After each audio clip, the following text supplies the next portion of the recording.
पर Perth test में मजबूत स्थिति में भारतीय टीम पहुंची है। भारत को 321 के स्कोर पर लेकिन 5वां झटका भी लग गया है। टीम इंडिया ने 9 रन के अंदर गंवा दिए हैं अपने 3 विकेट। यशस्वी और ऋषभ पंत के बाद जुरेल भी आउट हो गए हैं। विराट कोहली और वाशिंगटन सुंदर क्रीज पर मौजूद हैं। पर्थ टेस्ट में भारत को अब तक 405 रनों की बढ़त मिल चुकी है, लेकिन जिस तरीके से एक के बाद एक 3 विकेट गंवाए हैं वो बड़ा चैलेंजिंग हो सकता है। 5वां विकेट भी अब गंवा दिया है, यानी कि 9 रन के अंदर 3 विकेट गंवाना भी ये बड़ा झटका रहा और अब 5वां विकेट भी टीम इंडिया ने खो दिया है। यशस्वी और ऋषभ पंत के बाद जुरेल भी आउट हो गए और विराट कोहली और वाशिंगटन सुंदर अभी क्रीज पर डटे हुए हैं और अब तक जो पर्थ टेस्ट है उसमें भारत को 405 रनों की बढ़त मिल गई है। इसको लेकर ज्यादा अपडेट के लिए मैं रुक कर लेती हूँ। मेरे स्पोर्ट्स एडिटर साथ में जुड़े हुए हैं, मनोज जोशी मेरे साथ स्टूडियो में मौजूद हैं।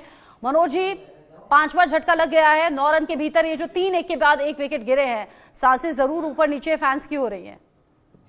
यशस्वी पंत और ध्रुव जुरेल के जो विकेट गिरे हैं लगातार जैसा कि आपने बताया कि 9 रन के अंतराल में 3 विकेटों का गिरना चिंता की बात नहीं है। 400 से ज्यादा बढ़त हो गई है भारत की, 405 रनों की, और अब असमतल उछाल भी दिखाई देने लगा है। जिस तरीके से जोश हेजलवुड ने नई गेंद से पर्टिकल का विकेट चटकाया था, लगातार एक ही शॉट ऑफ गुड लेंथ करते रहे, एक ही जगह पर वो गेंद करते रहे और उसके बाद नीची गेंदें थी तीनों, और 3 गेंदों के बाद एक उन्होंने बाउंस किया, उछाल वाली गेंद थी जिस पर पर्टिकल गच्चा खा गए। अगर पर्टिकल इस तरह से गच्चा खा सकते हैं इस विकेट पर, तो ऐसे उनके जो बल्लेबाज हैं वो भी गच्चा खाएंगे, क्योंकि यहां असमतल उछाल है। अगर एक उछाल होती है तो आपको पूर्वानुमान आप लगा सकते हैं, लेकिन अगर आप पंत का डिसमिसल देखें या फिर आप यशस्वी का विकेट डिसमिसल देखें तो दोनों बड़े करीब करीब एक जैसे हैं। एक मामले में कि दोनों रन गति को और तेज करना चाह रहे थे कि तेजी से रन गति को बढ़ाया जाए। पंत तो बिल्कुल वाइड बॉल पर जिस तरह से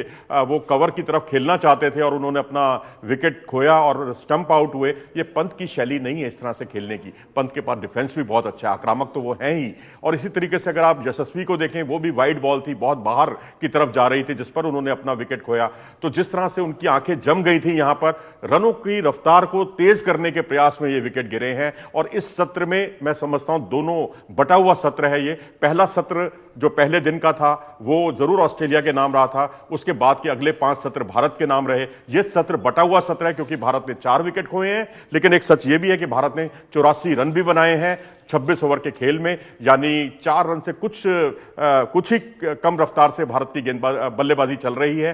तो इससे रन गति भारत की काफी कंट्रोल में है, काफी अच्छी है। और यहां से मैं समझता हूं 100-125 रन बनना नामुमकिन होगा इस पिच पर ऑस्ट्रेलिया के लिए, क्योंकि यहां स्पिन भी, अब नाथन लायन की कुछ गेंदें घूमने भी लगी हैं, तो वो हमारे यहां वाशिंगटन सुंदर भी उस काम को बखूबी कर सकते हैं। अच्छा, आपने कहा कि रनों की गति को तेज करने के लिए ये जो झटके हैं वो टीम इंडिया को लगे हैं। अब चूंकि वाशिंगटन सुंदर और विराट कोहली क्रीज पर मौजूद हैं, तो उनसे उम्मीद है कि इस तरीके की बनाई जाए, क्योंकि भारत को अब तक 405 रन की बढ़त मिल गई है। यानी फैंस को चिंता करने वाली कोई बात नहीं है, ऑलरेडी हम बढ़त पर है। जी हाँ, बिल्कुल 400 प्लस की बढ़त पर्थ के मैदान पर बहुत बड़ी बढ़त है अपने आप में। और मैं समझता हूं भाई विराट कोहली खेल रहे हैं, बहुत अच्छी लय में दिख रहे हैं। शुरू में जरूर थोड़ी सी लड़खड़ाहट दिखाई दी थी, थोड़ा बीट भी हुए थे, लेकिन उसके बाद उन्होंने पारी को बहुत अच्छे तरीके से संभाला। 9 रन पर 3 विकेट गिरने के बावजूद वो वाशिंगटन सुंदर के साथ एक अच्छी पार्टनरशिप को अंजाम दे रहे हैं। और मैं तो समझता हूं कि जो केएल राहुल ने और यशस्वी ने जो पार्टनरशिप की है, उसी को अब वो कैरी फॉरवर्ड करने का काम कर रहे हैं। यहां से अगर 100-125 रन की बढ़त भारत और हासिल कर लेता है तो फिर ये समझिए कि भारतीय गेंदबाजों के लिए प्रयोग करने के बहुत अच्छे मौके रहेंगे। एक्सपेरिमेंट्स कर सकते हैं आप, उनको फुलर लेंथ पर आगे ड्राइव खिला सकते हैं जिससे कि बल्लेबाज अपना विकेट खोएं। अगर कंपैरिजन करें यशस्वी और आपने सुबह केएल राहुल के बारे में जिक्र किया था कि शानदार फॉर्म में और शानदार स्कोर खड़ा किया, अब ऐसे में विराट और वाशिंगटन सुंदर, क्या इन दोनों के बीच में, यानी कि इस जोड़ी के बीच में कोई कंपैरिजन है क्या, या फिर इन पर अब प्रेशर ज्यादा बन जाएगा कि जैसे पहली जोड़ी कमाल करके गई है वैसा हम भी करें क्रीज पर डटकर? देखिए, जिस तरह से हेजलवुड गेंदबाजी कर रहे हैं, उनके अगर खेमे की हम बात करें, और मैं आप ही के जवाब पर आता हूं इस उदाहरण के साथ, क्योंकि हेजलवुड जिस तरह उन पर ड्राइव खेलना बड़ा मुश्किल होता है, तो ऐसी स्थिति में अब थोड़ा सा स्टांस भी उन्होंने चेंज किया विराट कोहली ने। पहले वो उन्होंने जो है मिडिल स्टंप का स्टांस लिया था, ऑफ स्टंप का स्टांस लिया था, अब ये मिडिल स्टंप का स्टांस लिया है।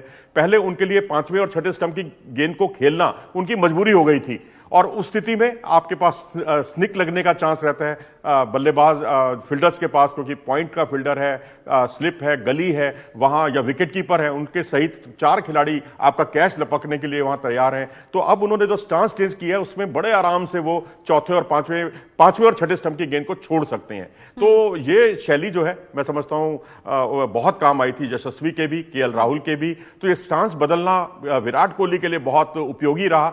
पहले क्या सोचकर वो उन्होंने स्टांस आगे का लिया था, क्रीज के भी बाहर खड़े हुए थे, शायद वो गेंदबाज को उनकी लेंथ को बदलने के लिए मजबूर करना चाहते थे, लेकिन वो कुछ नहीं हुआ। लेकिन अपना विकेट उन्होंने जरूर गंवा दिया था पहली पारी में, क्योंकि वो एक ऑफ राइज करती हुई बॉल थी। अगर उनका डिस्मिसल देखें आप या पड्डिकल का विकेट डिस्मिसल देखें, दोनों करीब करीब एक जैसे हैं। उनका पहली पारी का डिस्मिसल विराट कोहली का और पड्डिकल का दूसरी पारी का विकेट डिस्मिसल, उसमें गेंद को रोकते रहे और गेंद जो है राइज करती हुई बल्ले का बाहरी किनारा लेती हुई विकेट कीपर के दस्तानों में गई।